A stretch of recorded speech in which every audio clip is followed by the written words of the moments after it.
Please note this video does contain some spoilers. Martin Scorsese's mob epic The Irishman is the filmmaker's best reviewed film in decades. Critics are raving about the movie, which has been in development for years and at many points in time seemed like it was never going to happen. But now here we are, with the film available to the general public via Netflix, and to say it's a good film is an understatement. The Irishman has clearly been worth the wait. It's being called the best film of the decade, and it looks like this will be Netflix's biggest chance at nabbing the Best Picture Oscar they've been chasing so intently. The movie is based on the book I Heard You Paint Houses, which records former hitman Frank Sheeran's confessions of his violent life to author Charles Brandt. It's an incredible book, a bestseller, but that isn't the main selling point of the film. As most know, of course, the movie is the first in history to star Robert De Niro, Al Pacino and Joe Pesci in the same film. It's fitting, given how all three are associated with the gangster genre. All three come from that era of filmmaking associated with the Hollywood New Wave. De Niro is also good friends with both Pesci and Pacino, which almost adds a transcendent meta layer to the film, as the primary storyline involves De Niro's character, Frank Sheeran, in the middle of a rift between Al Pacino's Jimmy Hoffa and Joe Pesci's Russell Bufalino. There is also an element to the film in which the movie itself looks back on the kind of films that the likes of De Niro, Pacino and Pesci are known for, bookending the mob genre and giving us a curtain closer for the genre. For years, people wanted to see another Scorsese film with De Niro and Pesci. For years, people wanted Pacino to work with Scorsese. And for them all to work on one last film, a mob film no less, is the stuff of dreams. And for the movie not to only be a good film, but a landmark picture, is more than we could have hoped for. One of the most praised aspects of the film is the performances from the three leads. In the run-up to the film, there were questions about whether the veteran actors, all past their prime, would be able to live up to the task, whether De Niro and Pacino would be able to muster up one last great performance after phoning it in so many poor films, whether the cast would be able to play characters decades younger than they were with the help of CGI. But who could have imagined that not only would each of the three big names deliver, but would be so impressive that there is talk of Oscar nominations for all three. De Niro has been called sensational by critics, Pacino's performance labelled a tour de force, and Pesci's performance a revelation. Now, it doesn't matter how juvenile the question is, it doesn't matter which actor is playing what role, it doesn't matter if we should just be grateful that the film got made in the end, because the question was always going to come up: who gave the best performance? Which of these three titans of cinema, now all in the same picture under the masterful direction of Scorsese, outshone the other two? Which of these three men who have captivated us for decades, giving us laughs and thrills and scares, managed to do it just a bit better than the other two? And that's what I wanted to talk about today. I should mention I've only seen The Irishman once. By the time I release this video, I will have seen it more times on Netflix, but at the time of the making of the video, I saw it just once in cinemas. This means, of course, that I might have changed my opinion since, that I will have picked up little subtleties in the actors' performances upon rewatches. There's a lot going on in The Irishman, and to appreciate the film's brilliance, it does need several viewings. I can't wait to see it again, by the way. What a film. But anyway, let's start with De Niro. Now, I remember when I was watching The Irishman a few weeks ago, in the first quarter of the film or so, I was actually a little deflated when it came to De Niro's performance. The reason being is that when you think of the great De Niro performances over the years, he transforms himself so incredibly that he becomes the character. You never at all feel he is playing a character, that he is acting, that he is doing dress up. He is Travis Bickle, with the look, the voice, the mannerisms and all. He is Rupert Pupkin, Jake LaMotta, Max Cady, and all the great characters he has played. Each is so different, it's like a completely different person. And that's precisely what I felt De Niro lost after the turn of the century. Of course, it coincided with him picking poorer films and giving poorer performances, but even when he was good, like in Silver Linings Playbook or more recently 2019's Joker, he kind of plays the same person over and over again. It's just De Niro doing De Niro. And there's nothing wrong with that. Many actors like Morgan Freeman, Clint Eastwood and even Al Pacino after the 90s pretty much play their characters with the same kind of expressions and mannerisms and voices. But one of the reasons De Niro was so special is that because in his prime, each character felt like a completely different person. And my hope was that re-teaming with Scorsese would produce another character to place in the Hall of Fame. Initially though, my feelings were that this wasn't the case. When we first see De Niro in the first couple of scenes, I kind of thought to myself, oh, he's just doing De Niro again. De Niro stammers and flubs what he's saying quite a lot in real life during interviews, and he does so in the film. This came off as quite a tacky performance, although later it would click with me that the real Frank Sheeran, of course, also had a stammer, and the way De Niro delivers his lines adds to the naturalistic flow of conversations in the film. Anyway, combine my early reservations with the fact that the CGI in the opening stages of the film is when it's at its most hokiest. It didn't look like it was shaping up to be a classic De Niro performance. There's also an element where I wasn't even sure how much of De Niro's performance I could credit to the actor himself. As I discussed in an older video, will the de-aging CGI affect the performances? I wasn't really sure if certain expressions I was seeing were being done by De Niro or by one of ILM's de-aging team. There's one part, for example, where Sheeran is on the phone to Jimmy Hoffa for the first time, and when he says hello, you see this vulnerable, anxious look on De Niro's face, like he's nervous about speaking to the Teamsters president. Everyone gets less expressive and physically emotive as they get older, and as I've never seen De Niro look so weak and almost childlike in any role he's played in recent years when he's an old man, I thought to myself, maybe that wasn't De Niro, maybe it was the CGI. But either way, all these kind of thoughts, swim around in your head and collide with each other on your first viewing of The Irishman as you try and judge and get to grips with the CGI. It's distracting, and I'm sure I'll be able to relax a lot more on my second viewing.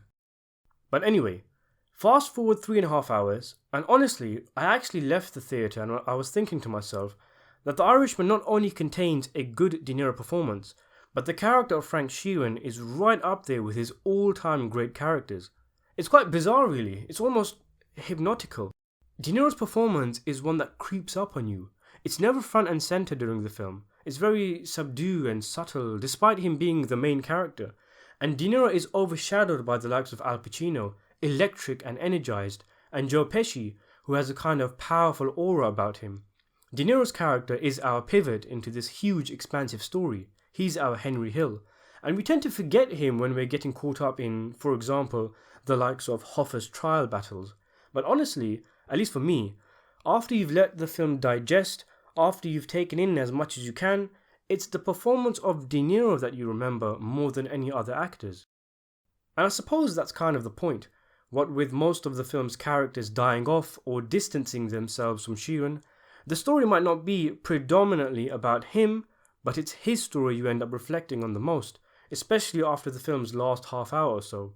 Some might feel, as I did to an extent, that De Niro is too stiff, he's too stoic and emotionless, but that's the character he's playing. It's the performance of a no-nonsense hitman whose personal feelings are masked under a persona of rigid machismo. He's not supposed to show emotion, he's just supposed to get on with the job, and the fact that De Niro is able to bleed Sheeran's emotions into any situation, whether it's through his facial expressions, the way he speaks during a voiceover, or the way he acts, is exceptional. He kind of sits back in the film and allows other actors to take charge of a scene, whether it's Pacino on one of his tirades, Pesci giving the quiet orders, or De Niro getting a grilling from Harvey Keitel. De Niro's performance is so layered, it's just so mesmerizing on so many levels. It's worth mentioning that he essentially plays multiple characters in the film. Whereas everyone else in the movie pretty much acts the same throughout all the different decades the movie moves through, with the de-aging CGI doing most of the work, De Niro moves with the times. Aside from a few seconds worth of shots as a 20-something-year-old World War II soldier, De Niro plays Frank Sheeran doing multiple ages, each with their own special requirements. When De Niro was in his 40s and 50s, for example, he has to mimic Sheeran's formidable size and presence. Sheeran is described as someone who automatically has others part in front of him while he's walking down the street. He just has that kind of moxie about him. It's also quite a physical role, as De Niro has to do some lifting, pushing, kicking and threatening, and he has to do so with a touch of naivety, as he is still a novice in the world of the mafia at this stage in the film. The level of subtlety is amplified when the character reaches his 60s, with the car journey with Buffalino where he reminisces about better times, the salad scene where he is given the order to carry out a hit on his own friend, and in this scene, for example, he has to mask his feelings or else even the wrong expression can send him to the grave. Then you have the long car ride to Hoffa's doom, and you can see hundreds of thoughts flying through Sheeran's head until finally the stone cold deed is carried out without hesitation. After Sheeran carries out the hit, despite his rigidness, you can feel him almost crumble at times. There are scenes where you feel like he's almost going to break down in tears and confess to anyone who's listening that he killed Jimmy. One such scene is the powerful one between him and his daughter where she questions why he hasn't phoned up Hoffa's wife. That one-worded question, why? It was such a powerful scene and would go on to be a major theme of the film. Why? Why did he do what he did? Could it have been different? These thoughts fly through his head whilst the film takes us through the next stages of the story. One of my favourite scenes in The Irishman is one that I feel is De Niro's best scene in the film, and in fact one of his standout scenes in his entire filmography. It's the part where he phones Jimmy Hoffa's wife to comfort her and he tells her it's going to be all alright. It's such an incredible display of acting. You can see a range of different emotions and thoughts that Sheeran is going through. He is genuinely upset for her and wants her to be okay. He's sad himself because Hoffa is gone. He's feeling like a hypocrite by telling her that they'll find him and it'll be okay. He's feeling guilty of the fact that he himself killed Hoffa. Part of him wants to just reveal what happened and let it out so the burden is lifted, and you can see how he just wants the conversation quickly ended after a point because he just doesn't know what to say, and you can see the entire ordeal getting to him. It reminds me of a phone conversation Travis Bickle has in Taxi Driver, where he's so pathetic and cringeworthy that even the camera moves away out of shame and embarrassment. But here the camera shows no such mercy, being right up in the face of Sheeran as he stutters and bumbles his way through what is supposed to be a show of support. It's a truly magnificent display of acting. And this brings us to the old man Sheeran segments of the film, where you'd think De Niro might find it easier given in real life he is closer in age to Sheeran at this point in the Irishman's life, but he showcases so much that it could be regarded as a separate performance in of itself. This is where the character and the film becomes melancholy, reflective, introspective and remorseful.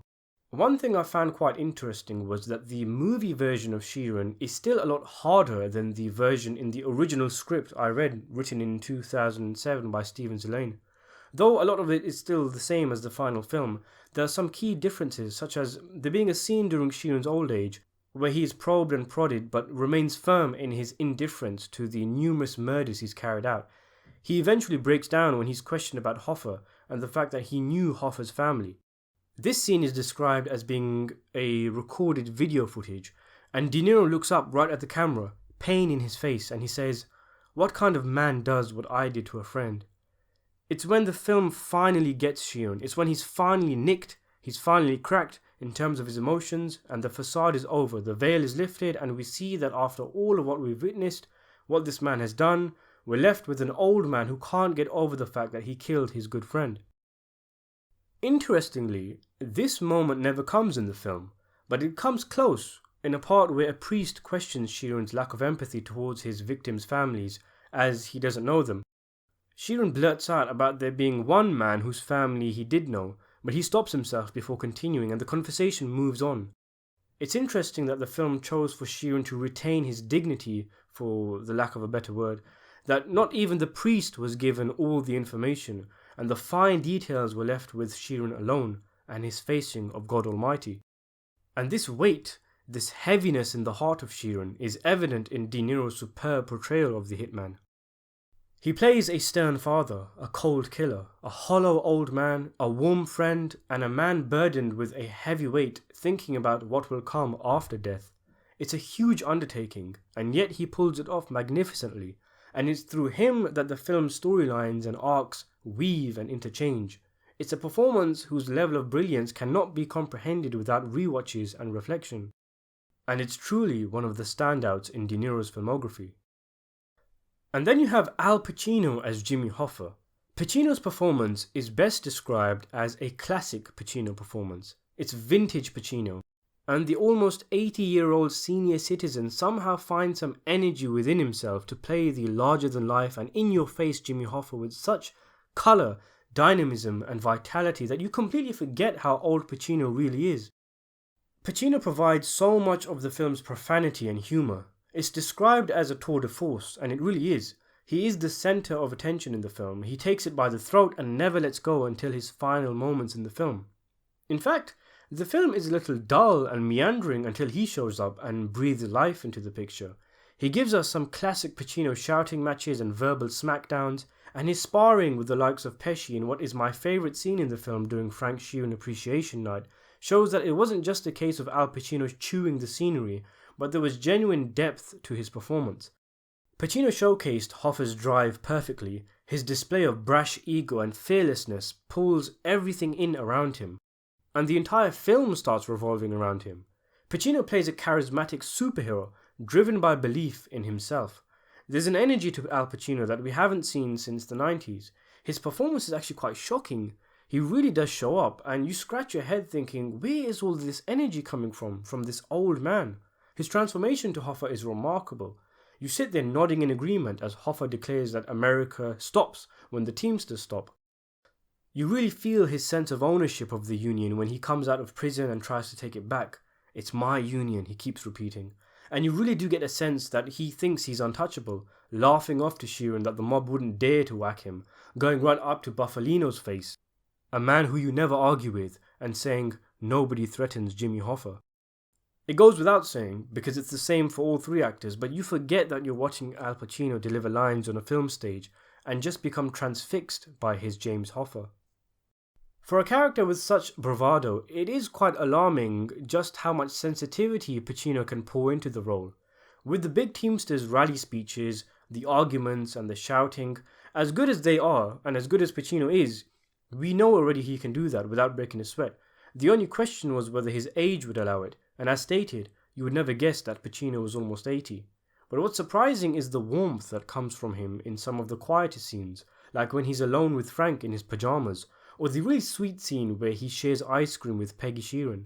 Scenes like these are necessary to play out without fault, as the film is essentially setting up Hoffa as a good man in a bad world, with his goodness something that the innocence of a child is able to recognise, as manifested in Sheeran's daughter taking a liking to Hoffa but being cold to the likes of Russell Buffalino. Speaking of Buffalino, Joe Pesci is one actor who seems to have shocked audiences with his performance. Forgetting the fact that he hasn't acted properly in years, he's managed to craft a character unlike anything we've seen before.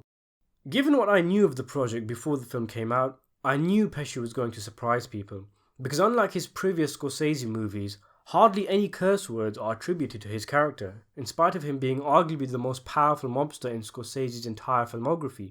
There's no heavy outbursts or swearing with Pesci in this film, as Buffalino is a calm character, respectful and charming to those who don't know any better, and sinisterly terrifying to those who do. Through De Niro's voiceover, Buffalino is hyped up throughout the film, but Pesci does him complete justice. You always get a sense that he's in control, that he holds the power, which, just to add, makes Frank Sheeran Appreciation Night all the more awesome because it's one of the few times he doesn't hold complete power. Pesci's performance is powerfully restrained, his eyes often hidden by these almost comically large glasses, which give his face a foggy and almost mystical look. There's supremacy and authority in both his character and his performance, with little things like the way he taps on Tony Pro's hands to signal him to stop talking, or how a nonchalant look at Frank Sheeran signals Joe Gallo's death sentence.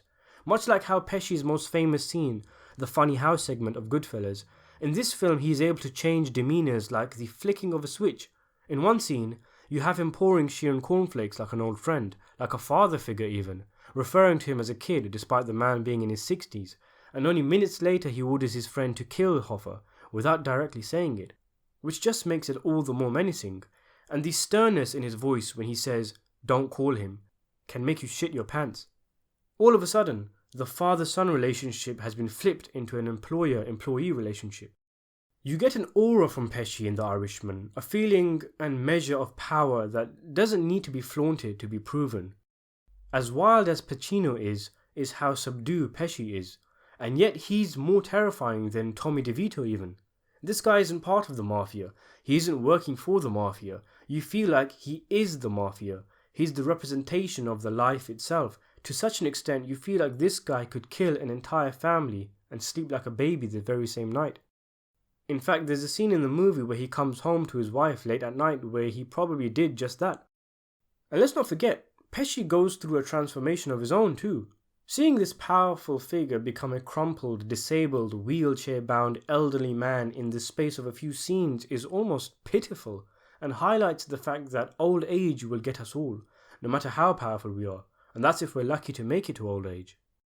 And when you take these three legends, each surprisingly at the top of their game in spite of the fact that all are over the age of 70, and put them all together, what you end up with is magic.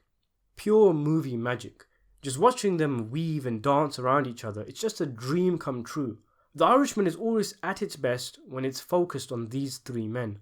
And what helps is the fact that there is a genuine sense of chemistry that comes between Pesci and De Niro, two regular co-stars and buddies, and De Niro and Pacino, also two good friends.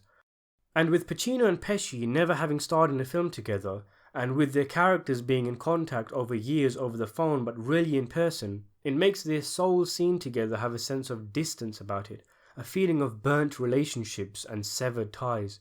This is a film for fans of Robert De Niro, Al Pacino and Joe Pesci, because it's the characters that those three play that you come away from the film thinking about, and each is superb in this picture. But who was the best? As stated, it doesn't really matter. We're lucky that we even got the film in the first place, and each actor is playing a character much different to the other. But it's the kind of question that friends enjoy killing some minutes over, and it's fun to discuss. You've got the dialed down depth of De Niro, the charisma of Pacino, and the menace of Pesci. But if forced to choose between them for the sake of answering the question, if the prize could only go to one man, I can't really decide. When I first saw the film, I was adamant that Pacino gave the best performance. Then I felt Pesci had really shown us something incredible. And then De Niro's performance started to grow on me, and I recognized how layered this performance was. If forced to choose, I guess I'll say De Niro. If nothing else, for the sheer amount that he needed to do in this 3.5-hour film. So what did you think of the three leads in the film? And who do you think gave the best performance? Let me know in the comments below, and thanks for watching.